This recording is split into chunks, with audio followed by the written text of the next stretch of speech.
Queridos amigos, quiero en primer lugar recordarles a todos y a cada uno de ustedes que esto no se trata de religión, esto no se trata de cambiar de religión, esto se trata de la verdad. La religión no salva a nadie, Cristo salva, y Cristo es el Rey y el Señor de la verdadera religión, de la religión de la palabra. Esta es la verdadera religión, amigos. La religión de la palabra, no la religión inventada por hombres, no la religión que se basa en culturas y en tradiciones. Esta es la religión. Y el Cristo que hoy Dios mediante predicaremos es el Rey, el Señor de la religión inspirada, de la religión bíblica. Porque así usted no lo crea, todos nos adherimos a una religión. El problema es ¿a cuál? Hoy predicaremos el Evangelio, pero lo haremos en el contexto de la serie que ya hemos venido adelantando y a la cual hemos titulado La vida de Cristo.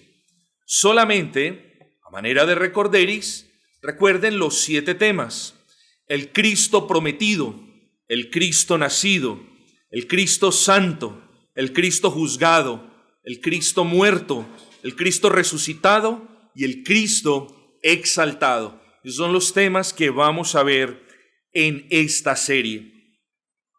Y a manera de recorderis, en el primer sermón titulado El Cristo prometido, nos enfocamos en la más grande de todas las promesas que Dios le hace a la raza humana. Vendría un Salvador cuya vida y obra nos libraría de la esclavitud del pecado. Esta es la promesa más grande que usted, escuche, jamás podrá escuchar. Ni siquiera la promesa de pagaré las deudas, ni siquiera la promesa de le voy a regalar este dinero. Ninguna otra promesa que ha sido hecha o aún que será hecha sobre la faz de la tierra iguala en majestad, en hermosura y en contenido a la promesa que Dios le hizo a un par de pecadores necesitados hace más de 6,000 años en el jardín del Edén. Vendría un Salvador. Allí en el Edén, cuando Adán y Eva pecaron, cuando Adán y Eva defraudaron a nuestro Señor, engañaron, o al menos trataron de hacerlo, allí Él les dio lo que ellos no habían pedido, y no obstante nuestro Dios es tan bueno que les dio lo que necesitaban. Un divino Salvador siempre fue necesario desde que existió el hombre. Y siempre fue necesario porque el hombre existió y, como decimos aquí en este país, ahí mismo, a continuación, cayó en pecado. Y una vez el pecado entró en la raza humana, el hombre necesitaba un Salvador.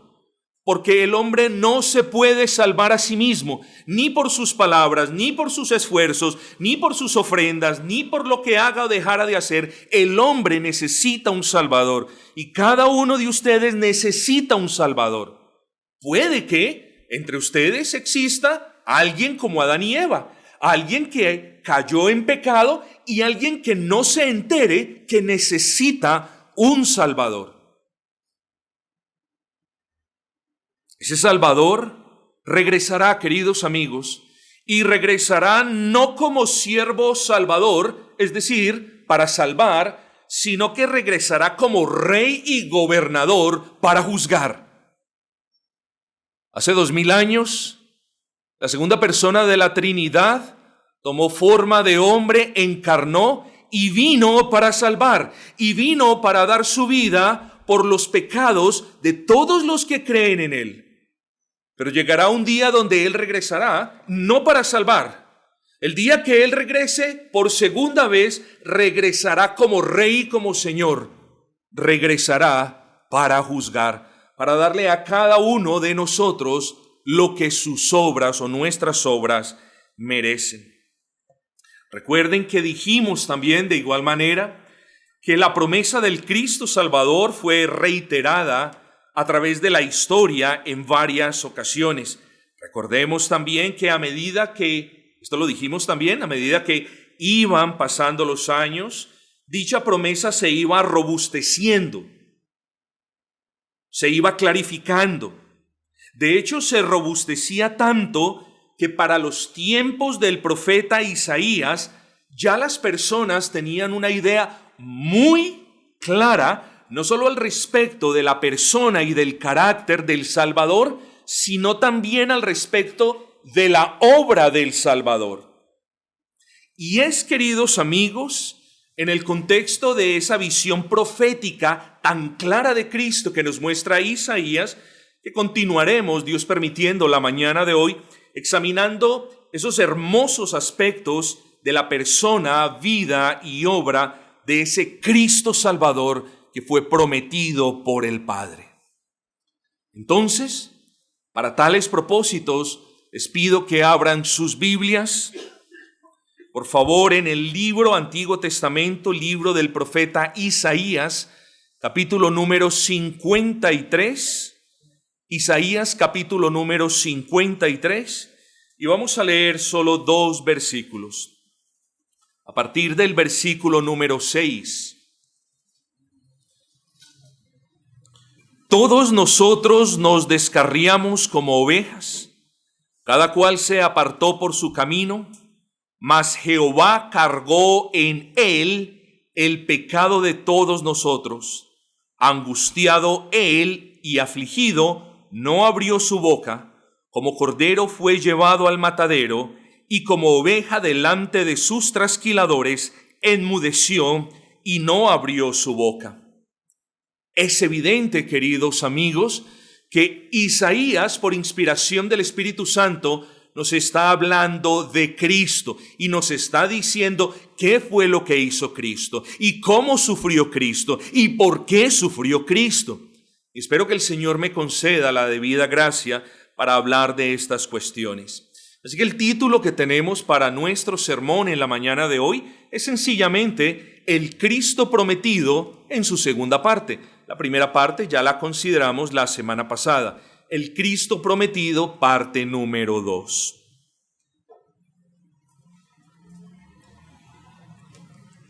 Este pasaje que acabamos de leer, si usted lo lee en verdad, con esmero, con atención, habla muchas cosas y grandes cosas al respecto del Cristo prometido. De hecho, es uno de los pasajes mesiánicos más claros, es decir, es uno de los pasajes bíblicos que habla de manera más clara al respecto del Mesías. Cuando usted escuche la palabra Mesías, está escuchando a ese Cristo prometido, al Salvador, a la segunda persona de la Trinidad. Este es uno de los pasajes mesiánicos más claros en toda la bendita palabra del Señor, que nos habla del Salvador, que nos habla del carácter suyo, que nos habla de aquello que vino a ser en su ministerio terrenal. Recordemos que la primera profecía acerca de Cristo se estaba robusteciendo ya por más de 3000 años, y no es como si hubiera sido ayer que apenas los judíos habían escuchado del Mesías prometido. Ojo con esto. Para los tiempos en los que el Espíritu Santo inspiró al profeta Isaías, ellos ya llevaban más de 3500 años escuchando las profecías acerca del Salvador. Así que repito, no es que estas personas no conocieran nada acerca de Cristo. No, eran de hecho las personas sobre la faz de la tierra que conocían más acerca de la promesa del Cristo Salvador. Eso lo debemos tener en cuenta. Y no obstante, la mayoría de ellos aún permanecía en estado de incredulidad. De ahí que el profeta Isaías, por inspiración del Espíritu Santo, escribe las siguientes palabras. Vamos a ver Isaías 53, versículo 1. Vamos a ir versículo por versículo. Y miren lo que dice Isaías. ¿Quién ha creído a nuestro anuncio? ¿Quién ha creído a nuestro anuncio? ¿Usted sabe lo que en realidad está diciendo el profeta Isaías?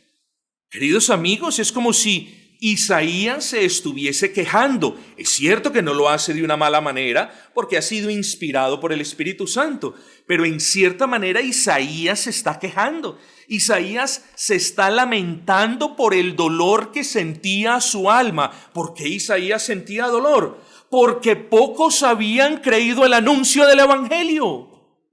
Eso es suficiente para que el alma de cada cristiano se entristezca sobremanera. Pocos habían creído el Evangelio. Más de 3.500 años, el Evangelio siendo publicado, siendo recordado, siendo predicado al pueblo, y pocos habían creído el Evangelio. A eso se refiere Isaías. ¿Quién ha creído a nuestro anuncio? Así que Isaías se lamenta de que una noticia tan buena y tan necesaria estuviese siendo ignorada y despreciada, irónicamente, por aquellos que más la necesitaban. Tremendo eso, tremendo eso.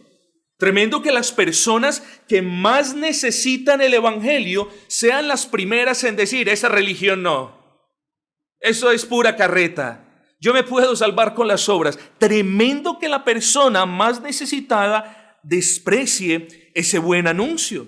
Pero esto no era cuestión de que no le creían al pobre Isaías. No, mis amados hermanos, la incredulidad fue la norma entre el pueblo judío, que paradójicamente fue el pueblo escogido por Dios para que ellos conocieran la promesa. ¿No es eso paradójico? Claro que lo es. El pueblo del Señor, Dios escoge a un pueblo, no a los mejores, simplemente lo quiso escoger, lo escogió de manera soberana. Les da el privilegio de que conozcan el Evangelio, les encomienda el Evangelio, y es el pueblo que rechaza el Evangelio por 3.500 años. Es cosa increíble. Es una cosa paradójica. Es decir, el pueblo a quien precisamente fue dada la promesa era el pueblo que no había creído la promesa. De ahí que Isaías dice: ¿quién ha creído a nuestro anuncio? Siempre eran pocos. La Escritura llama a los pocos que han creído el remanente de Dios. Y eso es algo que no se nos debe olvidar. Pastor, en el cielo van a haber pocas personas. No, la Escritura dice que van a haber millones de millones de millones de millones. Pero esos millones se van a conformar de pequeños remanentes a lo largo de la historia. Pero mis amados, ¿no es muy trágico que el Evangelio hoy, por ejemplo, se esté proclamando a 60, 65 personas? ¿Y no es trágico que 15 de ustedes rechacen el Evangelio? Es trágico, mis amados. Es doloroso. Yo no sé si a usted le duele, pero a los creyentes nos duele que rechacen el Evangelio. Esto no es una cuestión de complacer a la hija que lo invitó o complacer a los papás que lo invitaron. Esto es cuestión de vida o muerte para usted, amigo. Rechazar el Evangelio no es algo como rechazar un refresco. Usted puede rechazar el refresco y puede vivir, pero usted no puede vivir si rechaza el Evangelio. Por eso el énfasis: esto no es una religión, esto no es un seguir hombres, este es el mensaje que es esperanza para su vida. Y luego yo les pregunto: ¿quién entre ustedes ha creído el anuncio? Parece que entre ustedes existieran personas como existían en los tiempos de Isaías. Amigos, ¿por qué no cree el anuncio? No hay mejor reporte. Dice Isaías: ¿quién ha creído el anuncio? Bueno, yo le digo, no hay mejor anuncio, no hay mejor reporte que el mensaje de vida eterna. Es increíble que nosotros, en cuyos corazones Dios ha sembrado eternidad, es increíble que nosotros no pensemos en las buenas noticias de una eternidad en paz con Dios. Y por el contrario, todo lo que nosotros catalogamos como buenas noticias son las buenas noticias de este mundo, las cosas materiales. No, mis amigos. Buena noticia es una buena noticia integral, que Cristo murió por los pecadores, que usted no tiene que morir por sus pecados, que usted no tiene que intentar tramar a Dios con sus obras, que usted no se puede esforzar, pero nunca va a lograr conquistar el favor de Dios. Eso es una buena noticia. Una buena noticia es que haya existido un enviado de Dios, que haya muerto en su lugar, que haya sufrido en su lugar. Eso es una buena noticia. ¿Qué es lo que nos pasa? ¿Qué es lo que nos pasa con este materialismo rampante? Que si no es, le vamos a regalar esto, le vamos a dar aquello, entonces no es una buena noticia. No, esto es una buena noticia. No hay mejor anuncio que el mensaje de salvación que estaba predicando Isaías. No hay una mejor noticia que el Evangelio. ¿El Evangelio qué significa? Buenas nuevas de parte de Dios para con todos los hombres. Por eso nosotros no nos escondemos a predicar el Evangelio. Por eso nosotros predicamos el Evangelio a los malos, a los buenos, a los ladrones, a las prostitutas, a los homosexuales, a los que secuestran, porque todos ellos deben escuchar el Evangelio. Y no obstante, todos necesitados y pocos abrazan el Evangelio. ¡Qué cosa tremenda! Y ese es el dolor que tiene Isaías. Pero qué dureza de corazón de los judíos, que miles de años, ellos, o por miles de años, piensen esto, es que es terrible, terrible. Muchas veces nosotros leemos las benditas escrituras y vemos cómo el Señor hacía prodigios, señales y milagros, y los vemos de una manera aislada, como, ¿por qué hizo esto? ¿A quién quería? Voy a hablarlo de una manera respetuosa. ¿A quién quería descrestar el Señor cuando hizo esta maravilla? No, a nadie. No tiene por qué probar su poder a nadie. ¿Por qué pues Dios hacía señales y milagros y prodigios y grandes maravillas? ¿Por qué? Porque era necesario que su palabra fuera autenticada. Porque era necesario que quienes veían estas señas, que quienes veían estos milagros, era necesario que aquellos que estaban temblando del miedo, cuando estaban frente al mar rojo, era necesario que cuando ellos vieran que el mar se abría de par en par, era necesario que ellos dijeran, este es nuestro Dios. El Dios que ha abierto este mar es el Dios que nos habla por medio de Moisés. Oh, tenemos que temer a ese Dios. ¿Sí me entienden el punto, hermanos? Esas grandes señales y esas maravillas venían para autenticar la validez y las promesas de los profetas. ¿Y qué pasó? ¿Usted qué cree que pasó? Que pese a todas las maravillas que ellos vieron, ellos seguían dándole las espaldas a las profecías, a la palabra de Dios, a las promesas de Dios. Amigos, el Evangelio es un buen reporte. Piensen en eso. El Evangelio es un reporte verdadero. ¿Por qué es verdadero? Porque Dios no es hombre para que mienta. Así dice la palabra. Y luego, porque Dios no es hombre para que mienta, el Evangelio de Dios es verdad. Y sus promesas son de ciertísimo cumplimiento. Y si tú abrazas la promesa de salvación en Cristo, ciertísimamente tendrás paz con Dios. Ciertísimamente morarás a la sombra del Omnipotente todos los días de la eternidad. Dios cumple lo que Él promete. ¿Por qué usted no ha creído? El Evangelio es el mejor, no solamente es un buen reporte, es el mejor de todos los reportes. Y aquellos pecadores se estaban asfixiando en el pecado y no lo habían creído. Y yo le pregunto a cada uno de ustedes, ¿quién entre ustedes se está asfixiando en el pecado y va a ser tan temerario, tan valiente de rechazar el Evangelio hoy? ¿Quién entre ustedes está naufragando en el pecado y va a decir, no creo en ese Evangelio? Hombre, tendrían que ser locos. Es como el enfermo terminal al borde de la muerte que le dicen, miren, acaba de llegar la inyección que le va a extender sus días, y él dice, no, prefiero morirme. ¿Qué es esto? Bueno, peor aún, en el contexto espiritual, eso sucede. Quien no ha abrazado a Cristo, quien no ha creído en Cristo como su único Señor y Salvador, se está muriendo eternamente, ya fue condenado. Luego la única esperanza es el Evangelio. Y ese es el afán nuestro, no es el afán de que siga una religión. El afán nuestro es de que usted escuche el Evangelio, que usted razone, piense, que usted escuche los argumentos y que usted entienda, si el Señor le concede el favor de comprender, que usted entienda que no hay manera de agradar a Dios sino por medio de la fe en el Evangelio. Es decir, no hay manera de agradar a Dios ni con sus obras, ni con la crianza de sus hijos. Hombre, claro, usted es llamado a hacer lo que es correcto, lo que es justo. Usted es llamado a criar a sus hijos en toda justicia. Usted es llamado a ser buen vecino. Usted, señor, es llamada a ser buena madre. Usted, señor, es llamado a ser buen hijo. Claro que sí, pero esas cosas no nos compran la salvación, amigos. No nos la compran.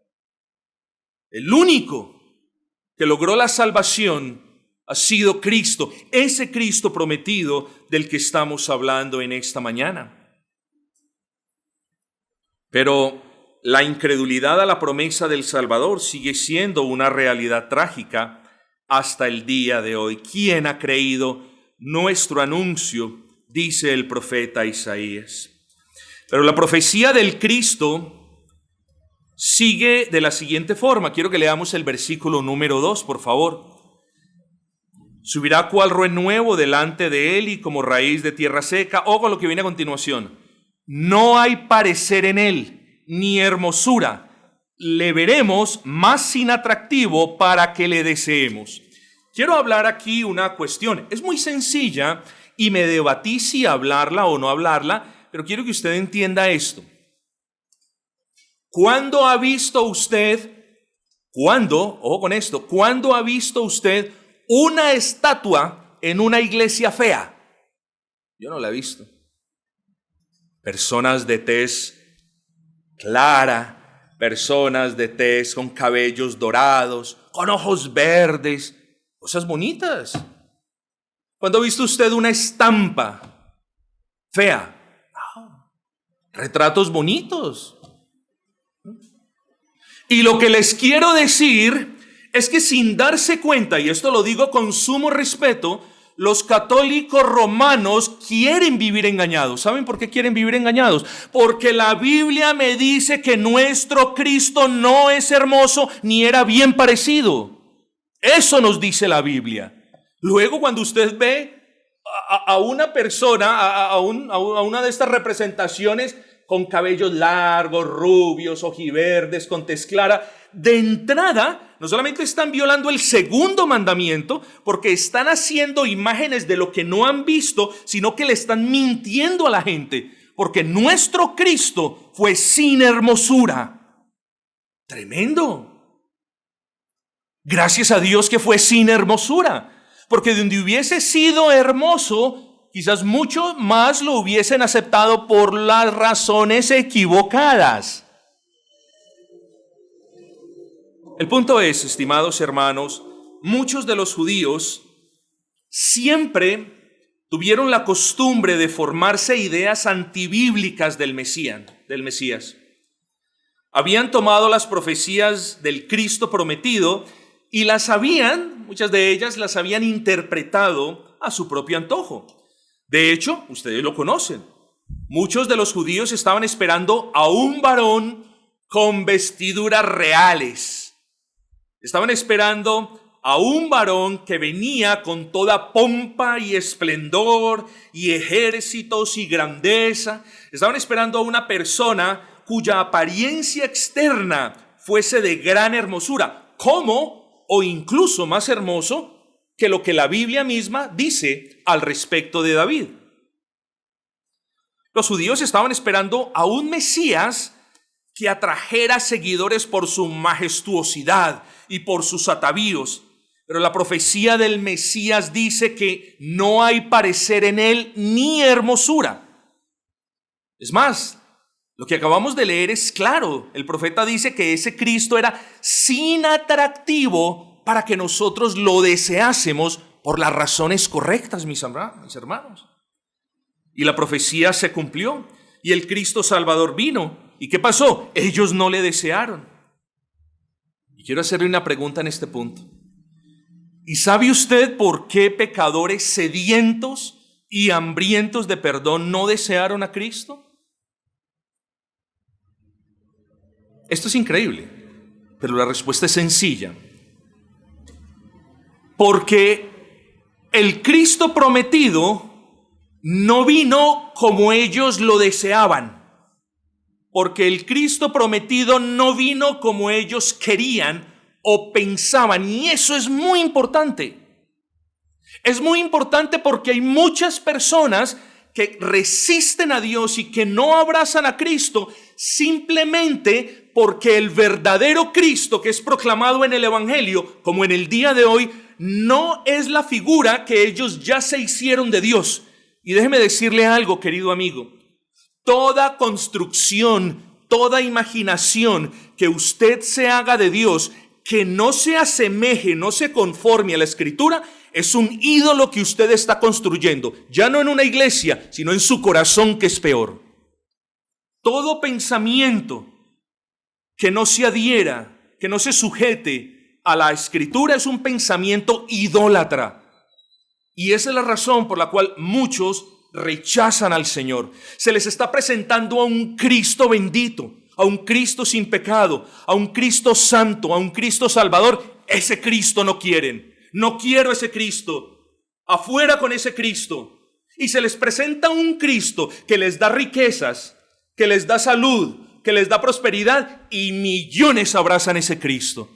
Pues bien, mis queridos hermanos, los millones que abrazan a un Cristo que no es el Cristo del Evangelio tendrán que pagar con sus vidas por la eternidad, por haber deseado al Dios equivocado. Son cosas tremendas. Tengamos cuidado con eso.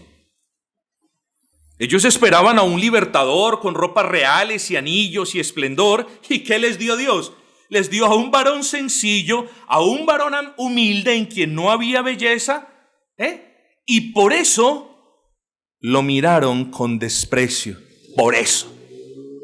Y eso nos deja mirar el corazón del hombre. Y cuán interesado y cuán hipócrita puede llegar a ser el hombre.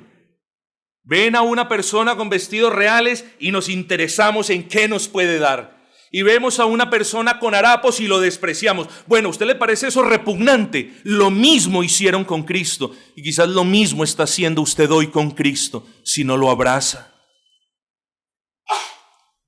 En Cristo no había nada que los atrajera de la misma manera como la gente se sentía o se siente atraída por los objetos deslumbrantes y espléndidos de este mundo. Si lo veían, inmediatamente apartaban la mirada como si él no fuera digno de su atención. Vaya tragedia. Queridos hermanos y amigos, en la Vulgata latina representan a Cristo como si hubiese sido despreciado a causa de la lepra. Y si bien tengo serias objeciones con esa traducción, yo solo les digo lo siguiente. Ese Cristo que usted ha despreciado hasta el día de hoy es el único que le puede dar perdón a sus pecados, que le puede dar vida eterna. Es el único que lo puede reconciliar con el Padre, el único.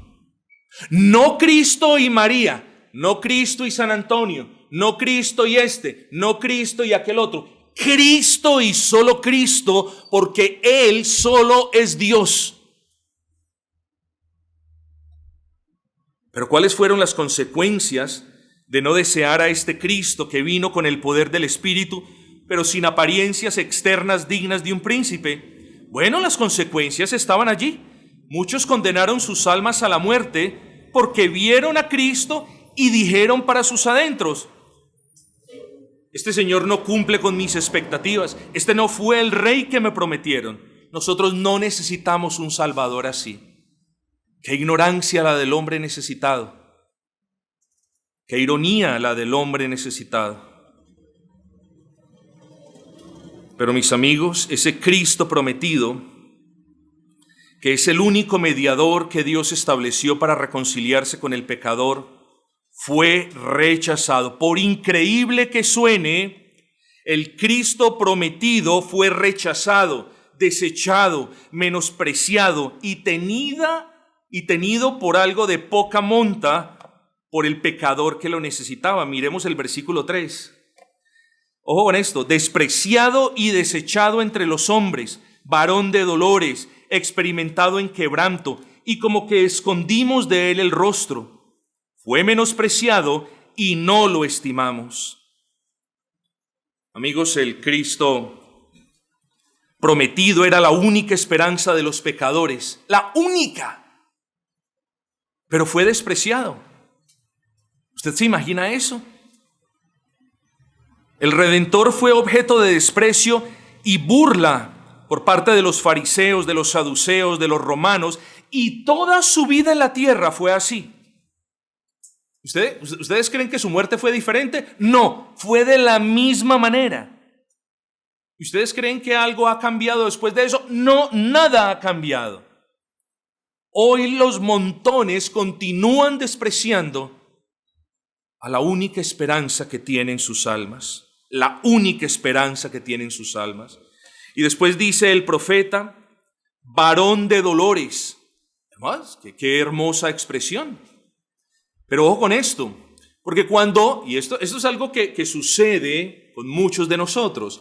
Cuando la Escritura nos dice varón de dolores, inmediatamente pensamos en los golpes, en las bofetadas que le dieron, pensamos en los latigazos, en los azotes, y claro, pensamos en los clavos, pensamos en la lanza que traspasó su costado. En eso pensamos, ¿no es así? Uy, tanto dolor que sintió el Señor. Mis amados hermanos, ningún dolor físico que el Señor Jesucristo haya sentido puede ser comparado con el dolor espiritual que Él sintió. Usted lo tiene que tener en cuenta. Las personas van los jueves, dizque los jueves santos, como le llaman, van a ver las películas y muestran los clavos y los sufrimientos y lloran. Por eso, hombre, lloren y arrepiéntanse y vengan a ese Salvador, pero no piensen en los dolores de Cristo como aquellos causados por los clavos y los látigos.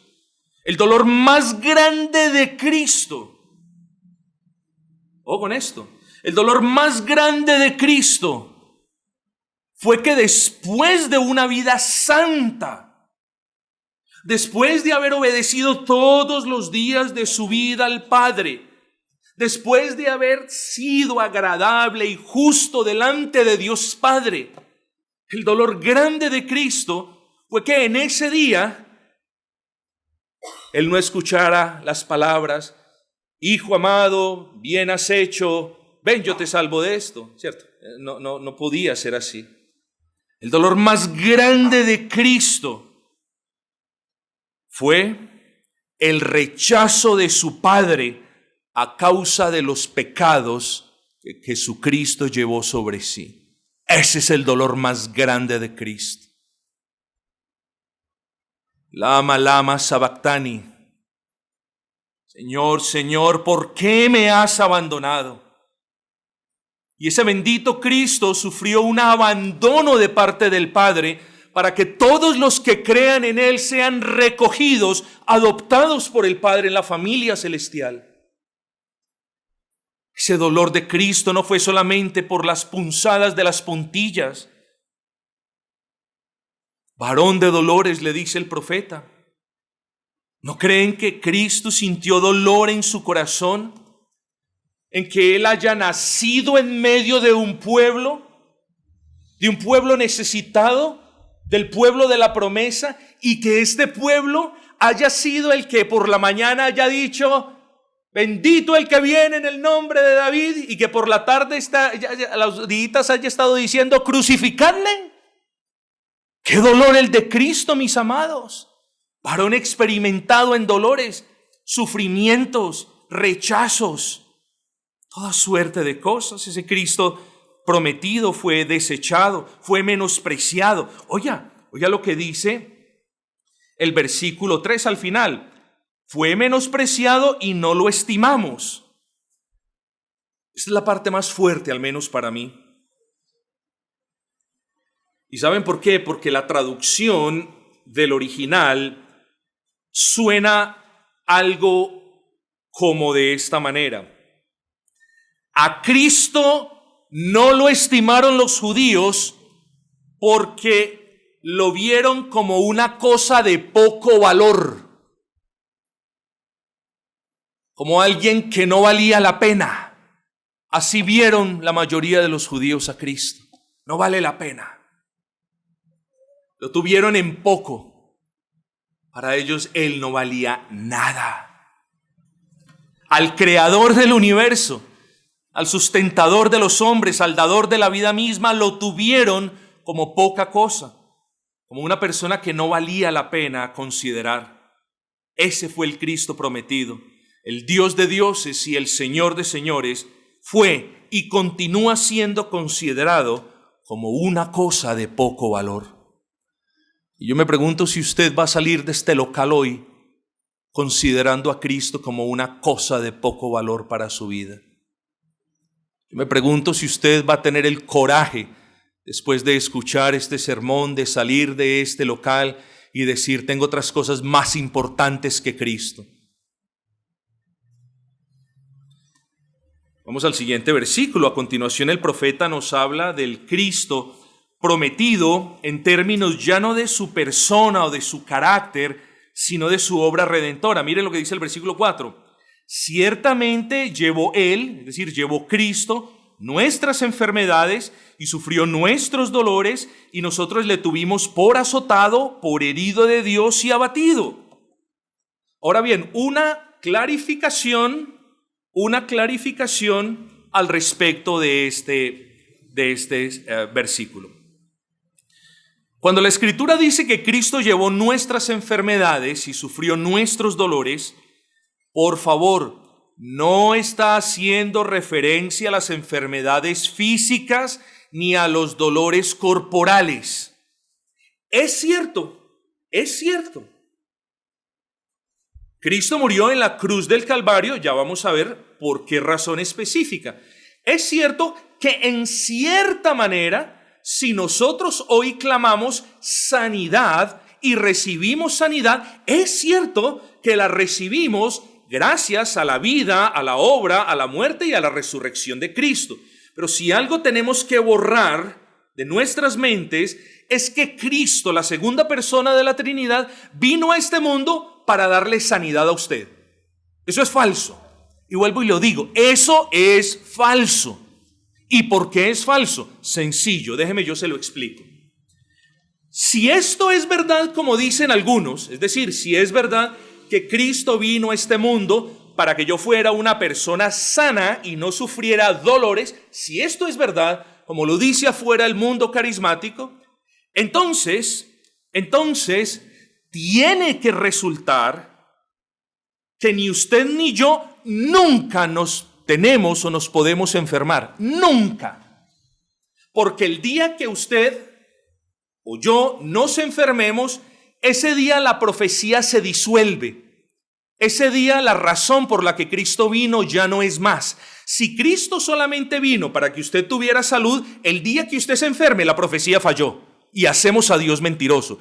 Y como la profecía no falla, y menos que Dios es mentiroso, luego la conclusión natural es que este texto nos tiene que hablar de otro asunto. ¿De qué asunto nos está hablando? Del pecado como enfermedad del alma, mis amados.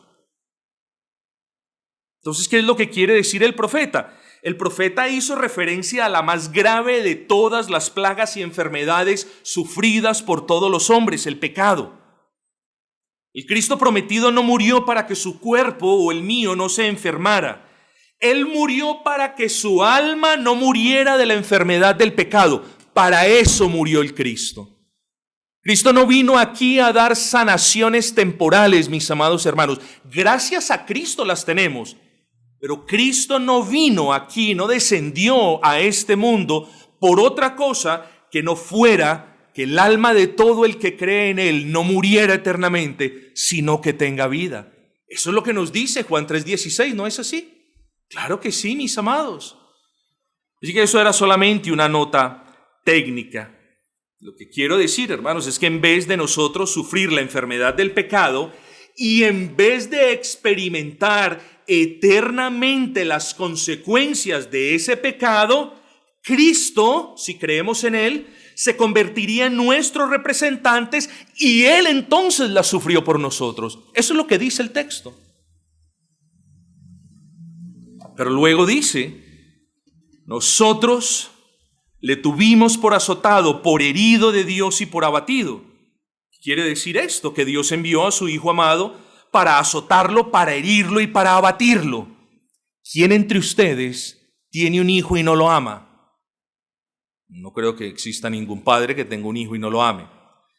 Bueno, ¿quién entre ustedes es capaz de enviar a su hijo para que le haga un favor a otra persona y fuera de eso lo envía para azotarlo, para castigarlo, para lastimarlo y para abatirlo?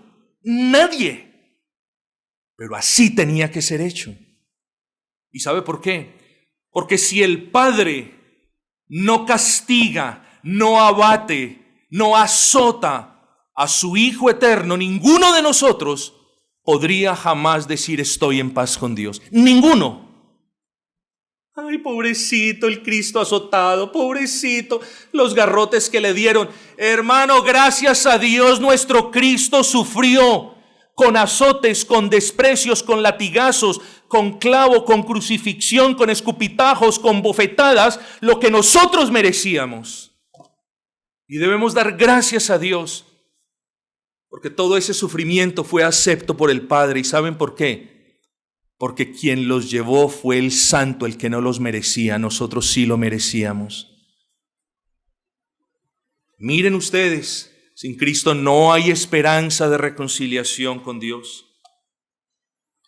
Y es bueno entonces aclarar que Dios azotó a su Hijo, no por los pecados de su Hijo, sino, es decir, no porque Él fuera un pecador o porque tomando nuestros pecados se haya convertido en un pecador. No es así. Dios azotó a su Hijo por los pecados que Él tomó de todos los que creen en Él, no por los pecados de todo el mundo, por los pecados de todos los que creen en Él, por los pecados de todos los que creen en Él, Dios azotó a su Hijo en tu lugar.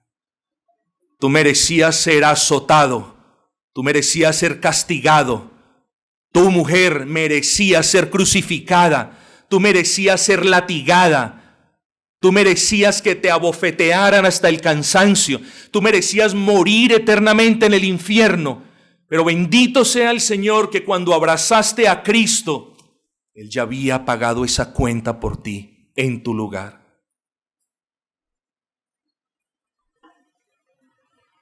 Versículo número 5. Mas Él herido fue por nuestras rebeliones, molido por nuestros pecados. El castigo de nuestra paz fue sobre Él y por su llaga fuimos nosotros curados. Amigos, si bien las Escrituras nos enseñan que Cristo fue prometido desde el jardín del Edén, creo que no hay pasaje más claro en todas las Escrituras en las que el pecador arrepentido pueda comprender a qué vino Cristo. El Cristo prometido tenía una labor al venir a este mundo pecador, y era ser herido, molido por los pecados y las rebeliones de quienes creen en Él. Esa era la labor de Cristo. Y yo quiero que usted vea el infinito amor de Cristo. Él no vino a dar su vida por los obedientes, por los santurrones, por las buenas personas, por los que lo saludaban. No, Él vino a ser herido y molido por lo peor de lo peor. Y ahí en esa bolsa de lo peor está usted y me encuentro yo. Y por lo peor de lo peor, el Señor Jesucristo se hizo hombre y se dispuso a vivir una vida santa, vidas santas que nadie sobre la faz de la tierra puede vivir para justicia. Y viviendo de manera santa, ganó los méritos que no tenía que ganar. Pero nosotros sí, pero Él ganó los méritos por nosotros. Y muriendo el justo por los pecados de los injustos, nos reconcilió a nosotros los injustos con el Dios santo y justo. Quiero que entiendas que te digo esto para que recuerdes que sin el Cristo prometido no eres nada.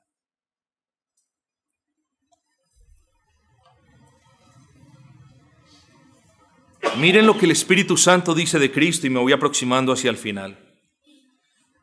Si antes aprendimos que el Cristo prometido habría de ser despreciado, desechado y quebrantado, versículo 3, despreciado, desechado y quebrantado, versículo 3, menospreciado también en el versículo 3. Si hemos dicho que el Cristo vino para ser herido, molido y castigado, versículo 4, hemos visto todo eso, ¿no es así?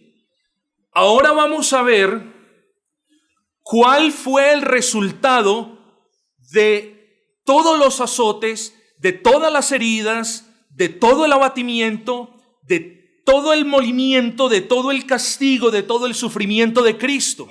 ¿Cuál es el resultado? Alguien podría decir, pero esto lo hizo por amor, muy bien, lo entiendo, pero ¿cuál es el resultado? Veamos el versículo 5. Mas Él herido fue por nuestras rebeliones, morido por nuestros pecados. El castigo de nuestra paz fue sobre Él. ¿Lo puede notar?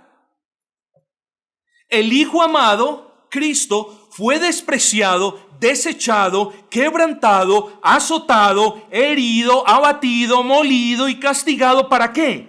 Para que por medio de todos estos tormentosos sufrimientos, Él comprara la paz que usted jamás hubiese podido lograr. Así que, si esto no quebranta su corazón, si el hecho de que mi Señor haya sido despreciado, bueno, entre otras cosas, antes de nosotros ser creyentes, ¿qué era lo que hacíamos? Despreciar a Cristo, desechar el Evangelio, azotamos a Cristo con nuestras bocas, lo herimos con nuestros pecados.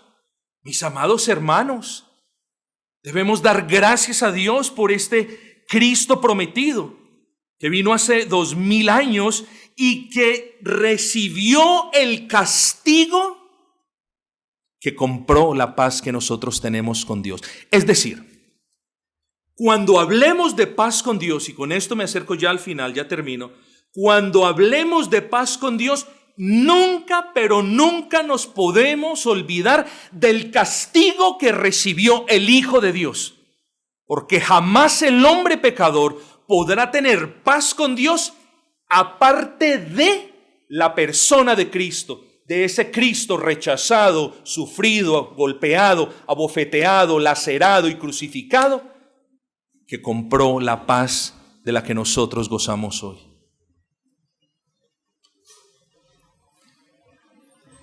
Espero no hacerlo sentir mal. Pero si alguien merece ser despreciado, por las mentiras que dice, quizás sea usted. Si alguien merece ser desechado porque usted ha rechazado el Evangelio una y otra vez, es usted. Si alguien merece ser quebrantado por insolente, por altivo, por rebelde, quizás sea usted. Si alguien merece ser azotado por los pecados, ese de repente puede ser usted. Si alguien necesita o merece ser abatido, quizás sea usted, señorita. Pero no. Cristo tomó el lugar de los pecadores que creen en Él, para que todos los que creen en Él tengan paz para con Dios. Ese es el Evangelio. Ese es el Cristo prometido hace más de 6000 años en el jardín del Edén. Ese es el Cristo que hace 2000 años pisó esta tierra Ese es el Cristo que con sus sufrimientos y con su dolor compró la paz que nosotros necesitamos.